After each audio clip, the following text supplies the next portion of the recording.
자, 마이바티스 1에서 그 학과명 출력 부분 할 차례죠.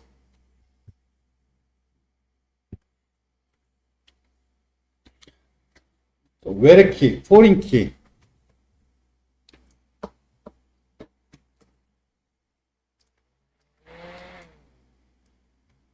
그 스튜던트 테이블에서 그 학과, 소속 학과는 를 뜻하는 디파트먼트 아이디, 스튜던트 테이블에 소속 학과를 의미하는 디파트먼트 아이디가 있고, 이 디파트먼트 아이디는 인티저예요. 그리고 이게 그 디파트먼트 테이블의 프라이머리 키, 그 아이디, 이 값을 의미해요. 디파트먼트 테이블의 프라이머리 키, 아이디 필드 값과 일치. 소속 학과 아이디인 거죠. 그래서 관계형 데이터베이스는 이런 식으로 이런 포린 키로 이렇게 관계를 맺고 있죠. 테이블과 테이블 사이의 관계를 프라이머리 키, 포린 키로 관계를 맺고 있어요. 이 디파트먼트 테이블의 아이디, 이건 프라이머리 키고 그 프라이머리 키를 가리키는 포린 키, 이 디파트먼트 아이디가 왼쪽 스튜던트 테이블의 디파트먼트 아이디, 이건 포린 키죠. 그래서 그 DB 시간에 조인 SQL 조인 명령 배웠을 거예요. 조인하기. 학생 목록을 출력할 때 소속 학과명도 출력하려면 그 스튜던트 테이블에는 디파트먼트 아이디 이 포린 키만 있고 소속 학과명이 없지. 소속 학과명도 조회하려면 조인해야죠. 이렇게.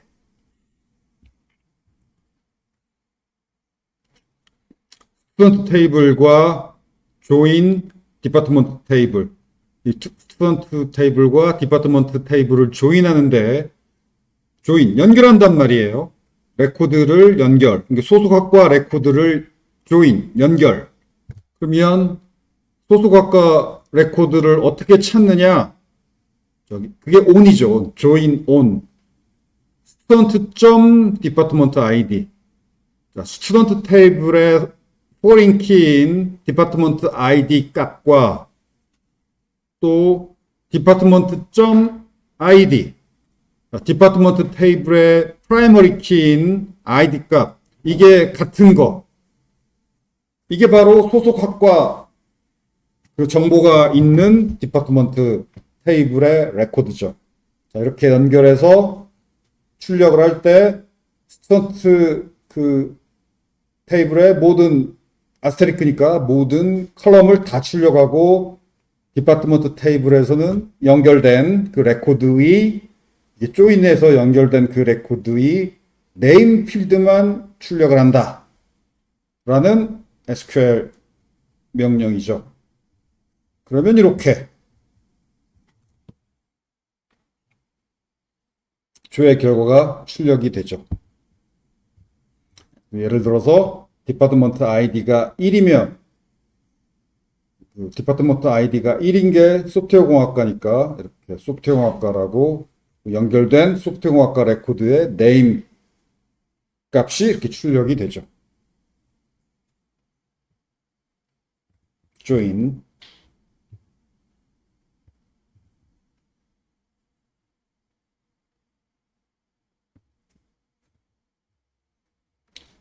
지금 내가 말로 길게 얘기한 게 여기 글로 설명되어 있으니까 이 정도는 이해할 수 있어야 되고, 다음번 구현시험에서 여러분이 이런 걸 샘플 데이터베이스에 대해서 이렇게 조인하는 SQL을 구현해야 돼요. 그 다음번 구현시험에서 어떤 게 감점이 매우 크냐면은 그 자바 문법 에러 혹은 SQL 문법 에러, 이것은 문법 에러가 난다는 것은 뭐랄까 그 심각한 오류죠. 문법 에러. 기능을 구현 못하는 게 아니라 언어 문법을 모른다라는 거니까 감점이 커요. 자바 문법 에러는 물론이고 SQL 문법 에러도 감점이 커요.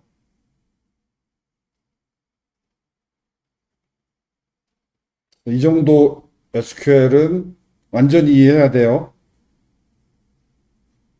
대충 이렇겠거니라고 기계적으로 그냥 짐작대로 수정했다가 문법에 오류면 감점이 매우 커요. 문법 오류는.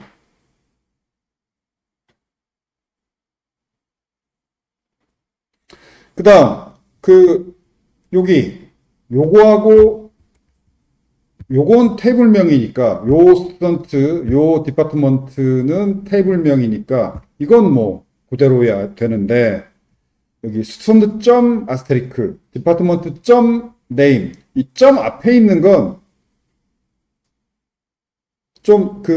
이건 스턴트 테이블의 모든 컬럼, 디파트먼트 테이블의 네임 컬럼 이렇게 점 앞에 있는 스튜던트하고 디파트먼트는 좀 별명을 써서 줄일 수 있어요. 그게 요거예요. 보통 이렇게 구현하죠.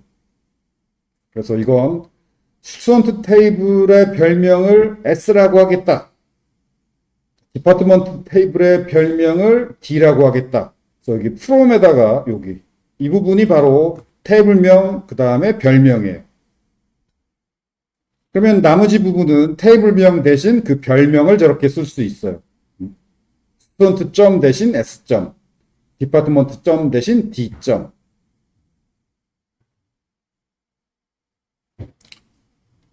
그리고 별명이 꼭 한자여야 하는 건 아니야. 두 자여도 돼.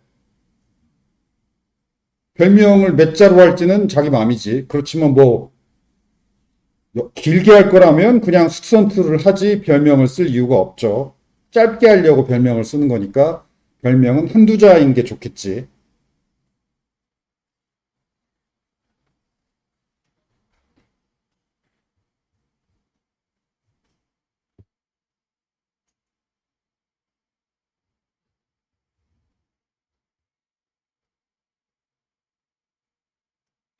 그 다음에 조회 결과를 이렇게 보면 여기 조회 결과 데이터에 이렇게 위에 그 컬럼 제목이 있죠. 이 제목이 당연히 기본적으로 그 테이블의 필드명이 이 조회 결과 이 컬럼의 제목명으로 이렇게 출력이 되는 게 이게 기본이에요.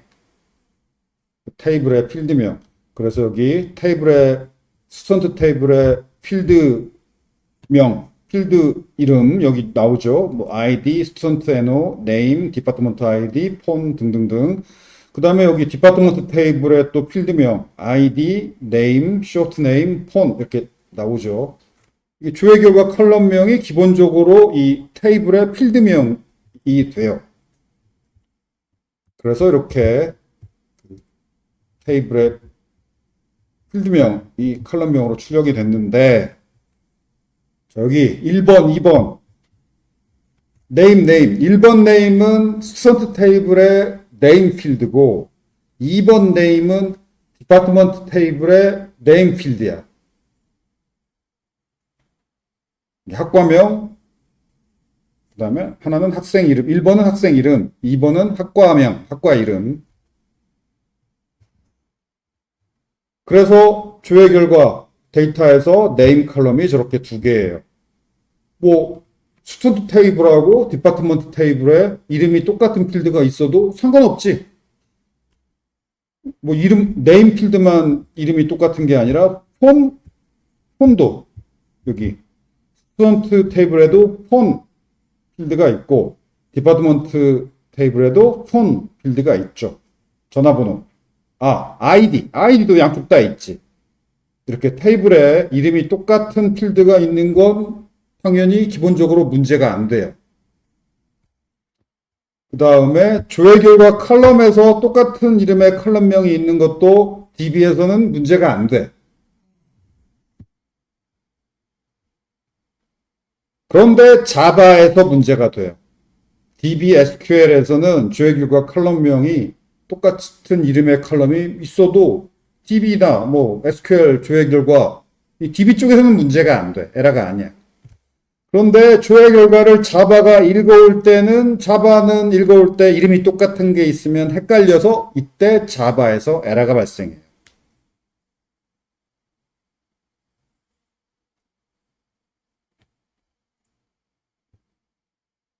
그러면 조회 결과 컬럼명이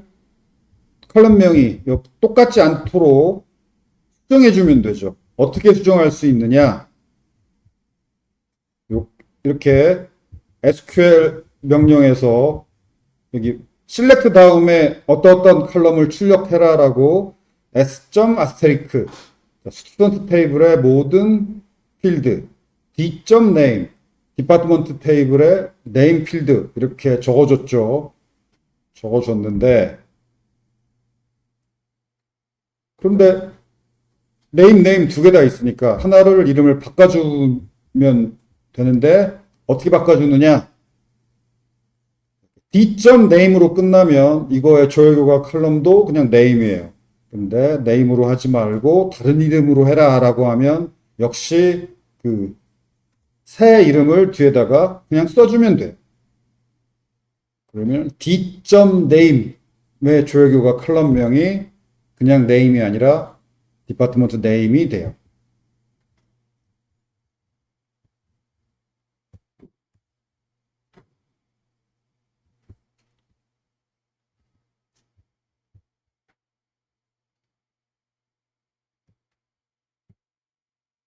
그래서 다음번 구현시험 볼 때 이 부분 컬럼 네임 중복되지 않게 이렇게 수정을 해야 돼요.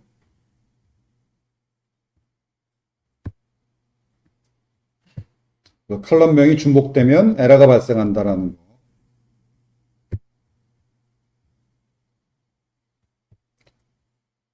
자, 그 다음에 읽어온 내용을 즉 DB에서 조회해온 내용을 DTO 자바 객체에 채워야지.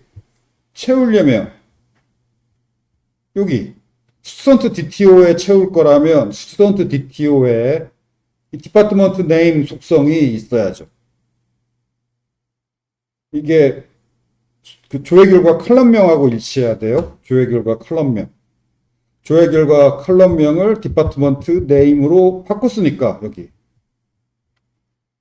디파트먼트 네임이 조회 결과 컬럼명이고 그걸 스튜던트 DTO의 디파트먼트 네임 속성에 이름이 똑같으니까 속성명하고 컬럼명하고 똑같은 것들이 자동으로 채워지죠.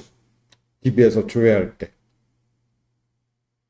이름이 일치하지 않으면 에러 나는 게 아니고 안 채워져요.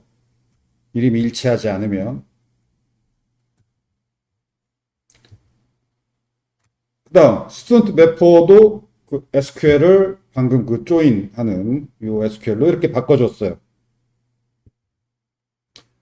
그 다음에 이게 자바 17부터 지원되는 문법인데 자바 여러 줄 문자예요. 따옴표 3개. 따옴표 3개로 묶어주면 이게 자바 여러 줄 문자열 문법이에요. 그래서 따옴표 하나짜리 문자열은 여러 줄로 하면 에러야. 문법 에러예요. 따옴표 하나짜리 문자열은 한 줄 안에서 끝나야 돼. 근데 이것처럼 여러 줄로 계속되는 긴 문자열이면 따옴표 3개짜리로 묶어주면 돼요. 여러 줄 문자열. 이건 자바 문법이야.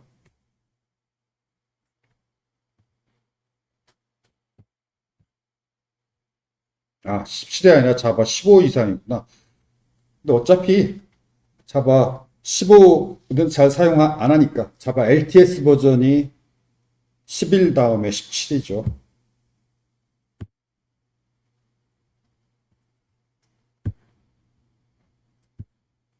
그리고 여기 디파트먼트 ID가 아니고 방금 우리가 SQL로 수정해서 조회한 학과명 디파트먼트 ID가 아니라 사람한테는 ID를 알려주면 그게 무슨 학과인지 사람은 못 알아보지. DB에 저장할 때는 디파트먼트 ID로 저장하지만 화면에 출력하거나 인쇄할 때는 아이디가 아니라 학과명을 출력해줘야 죠. 스튜던트 DTO의 디파트먼트 네임. 이게 지금 스튜던트 DTO 객체니까 스튜던트 DTO 객체 디파트먼트 네임 속성 출력 하면 이렇게 여기 소속 학과가 이렇게 출력이 돼요.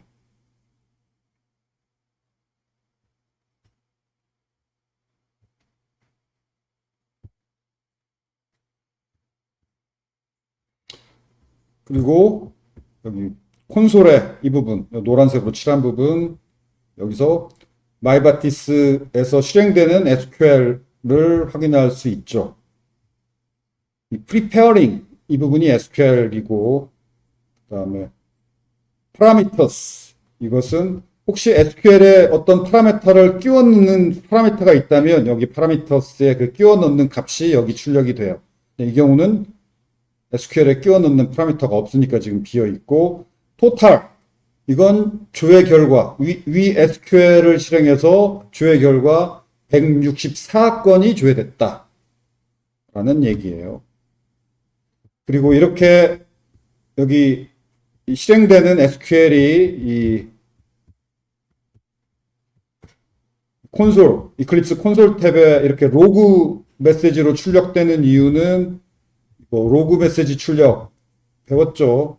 application.properties 파일에 이렇게 디버그 등급의 로그 메시지 출력을 해라라고 이렇게 설정해 주면은 그러면 자동으로 마이바티스가 이렇게 실행되는 SQL을 디버그 등급의 로그 메시지로 마이바티스가 자동으로 출력해 줘요. 내가 구해낸 이 로그 메시지, 이 노란색으로 칠한 이 SQL 명령 로그 메시지 출력은 내가 구현한 게 아니고 마이바티스의 기능이야. 이 기능이 디버깅 할 때 유용해요. 어떤 SQL이 실행되는지, 파라미터가 뭔지, 조회 결과 레코드가 몇 건인지 이런 거 확인하는 게 나중에 디버깅 할 때 유용한 로그 메시지 정보예요.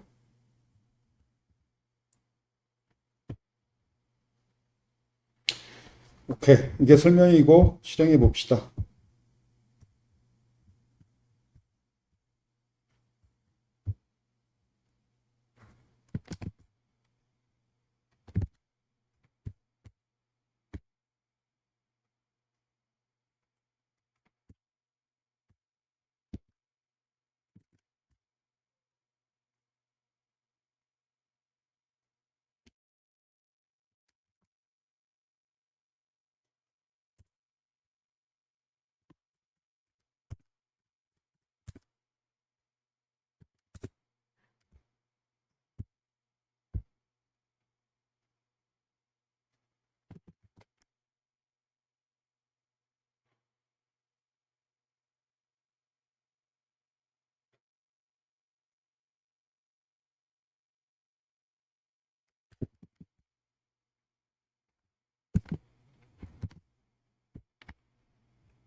뭐 특별할 거 없고 별로 어렵지 않죠.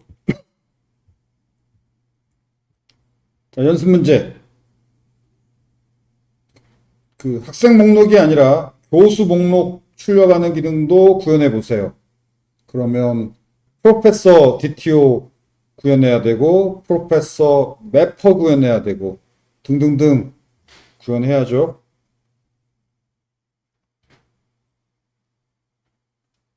자, 프로페서 목록 출력하는 거 구현하는 건 비교적 좀 직관적이라서 좀 쉽고, 그다음에 여기 렉처 목록 출력하는 것도 비슷하긴 한데,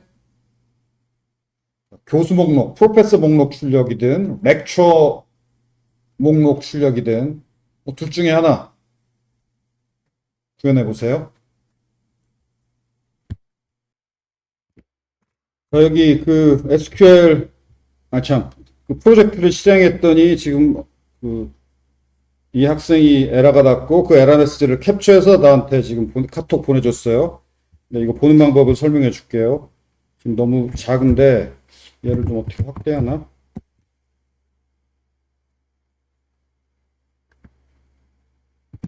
붙여놓고 네, 여기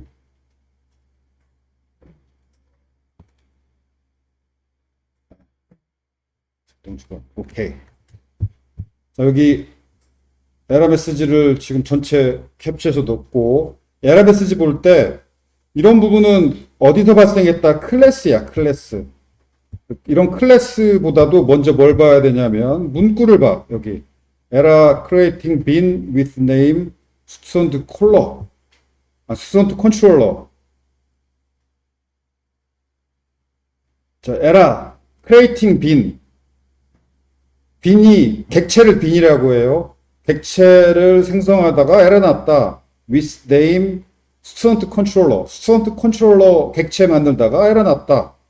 그리고 뒤에 더 자세한 설명. unsatisfied dependency expressed through field. 아이고. 더 자세한 설명 다시 여기 unsatisfied dependency expressed through field student mapper. 스튜던트 매퍼 필드를 이건 여러분이 바로 해석하기는 좀 어렵구나. unsatisfied dependency 이런 표현에 익숙해져야 돼. 에러 메시지에 익숙해져야 돼요. 그래서 에러 메시지 보고 무슨 뜻인지 바로바로 이해해야 초급을 넘을 수 있어요. unsatisfied 만족시키지 못했다는 의미고, dependency라는 건 저 지난 시간에 dependency injection 설명을 했죠. 자동으로 객체 생성해서 대입해 주는 게 디펜던시 인젝션이라고 그랬죠.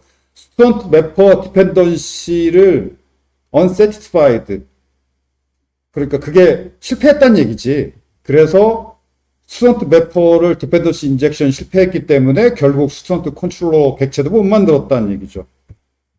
자, 그래서 여기 또 뒤에 또 더 자세한 설명.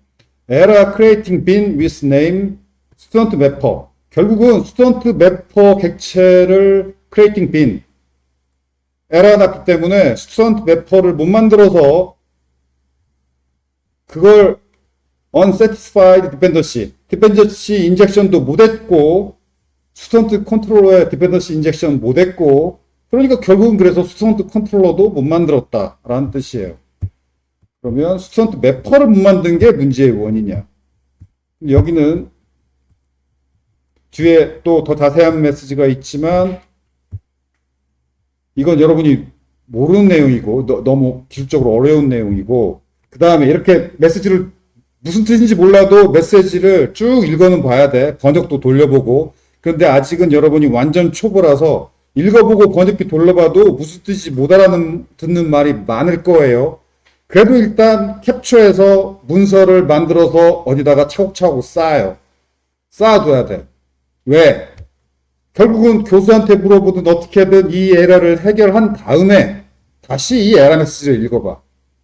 그래서 해결했으니까 이런 게 문제였고 이렇게 해결하면 되는 경우에 에러 메시지가 저렇게 나오는구나 를 봐둬야 나중에 똑같은 에러 메시지 보고도 저번 때 이런 에러 메시지 나왔을 때 이게 문제였었고 이렇게 해결했었지 라고 바로 해결할 수 있겠지.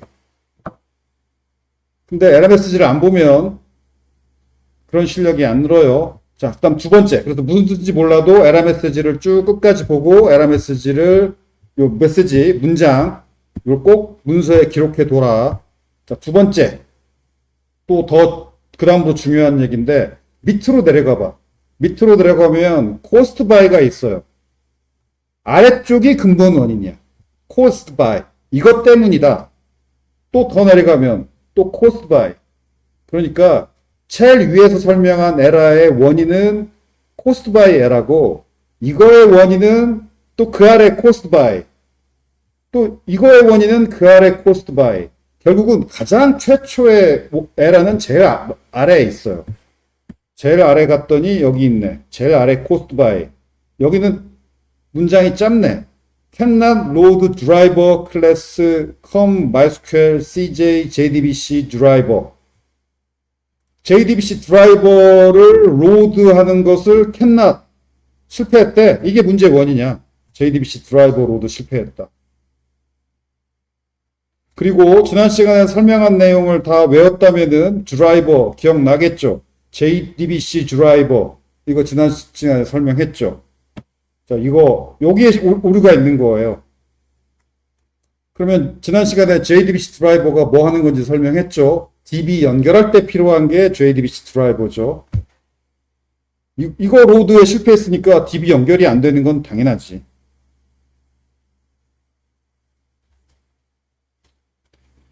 그러면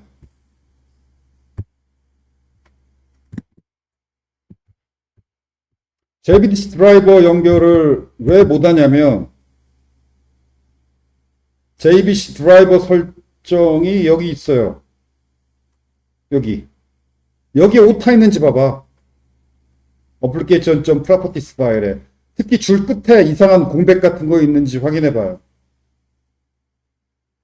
application.properties 파일에 이상한 줄 끝 공백 공백 문자 같은 거 있으면 에러 난다라고 설명하지 않았었나? 설명했죠.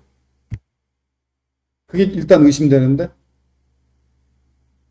이렇게 에러 메시지 보면 에러 메시지를 이해해야 어느 부분이 문제인지 찾을 힌트가 거기 있어요. 이런 거 안 하고 그냥 안 되네, 왜 안 되지? 인공지능한테 물어보면 걔가 알려줄 수 있는 방법이 없어. 왜냐하면 에러의 원인은 엄청 많아. 예를 들어서 요리를 했는데 맛없어. 그럼 인공지능한테 내가 라면 끓였는데 맛없어. 어떻게 해야 돼? 그럼 인공지능이 뭐라고 말은 하겠지만 그 말 듣고 해결이 되나? 맛없는 원인이 라면만 해도 맛없는 원인이 정말 많은데.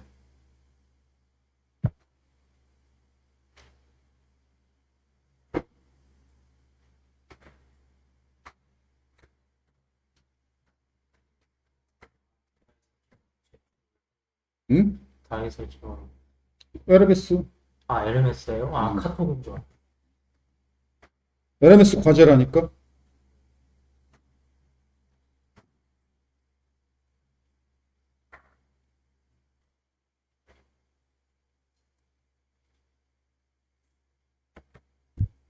어때? application.properties 파일에 문제 없어? 그러면 프로젝트 디렉토리를 압축해서 카톡 해봐. 해결했어? 뭐가 문제였어?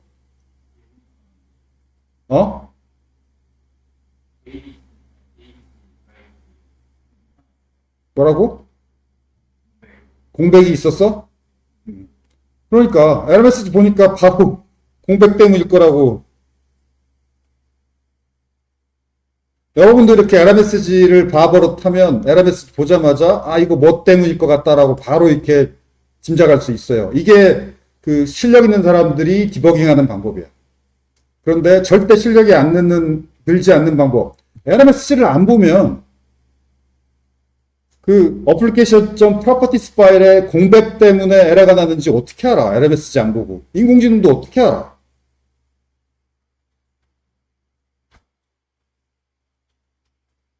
이건 인공지능이 알려줄 수 있는 게 아니지. 거기 공백이 있을 거라는 걸 인공지능도 몰라요.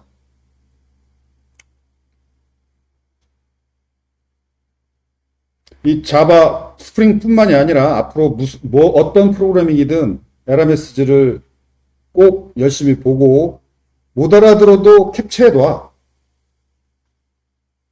그래서 결국은 뭐 누구한테 물어보든 해결을 할 거 아니야. 물어볼 때도 그 캡처해 놓은 에러 메시지 보여줘야 되고, 그다음에 어떻게든 스스로 해결했다고 하면 다시 해결한 다음에 그 에러 메시지를 다시 봐요. 그리고 이런 메시지면 요렇게 이렇게 해서 해결했더니 해결됐다. 이걸 메모해 둬. 다음에 그 에러 또 날 테니까.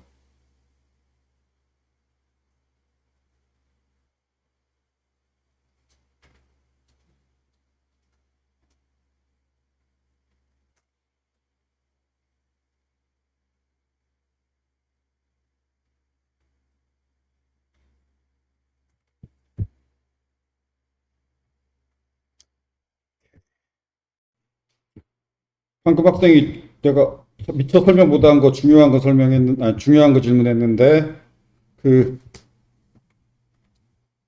타임리프 그 뷰 파일에 그 지금 th 콜론 each 목록 출력을 구현할 때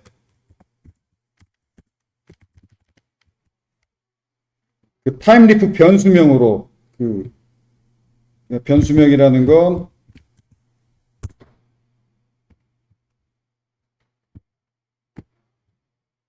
이거 여기가 st가 변수명이죠. 스튜던트 앞에 st 두 자 따가지고 변수명 그냥 st라고 사용했는데, 자 여기 변수명 st 이게 타임리프 변수인데 변수 st는 오케이야. st는 그런데 gt, g, le, lt, eq 이런 건 안 돼요. 이거 사용하면 에러예요. 왜냐하면 이 이름들은 타임리프 키워드야. 키워드라서 변수명으로 사용하면 에러예요. 지금 보니까 lecture 앞에 두 자 따서 le 그 변수명을 사용했고 그러면 에러예요.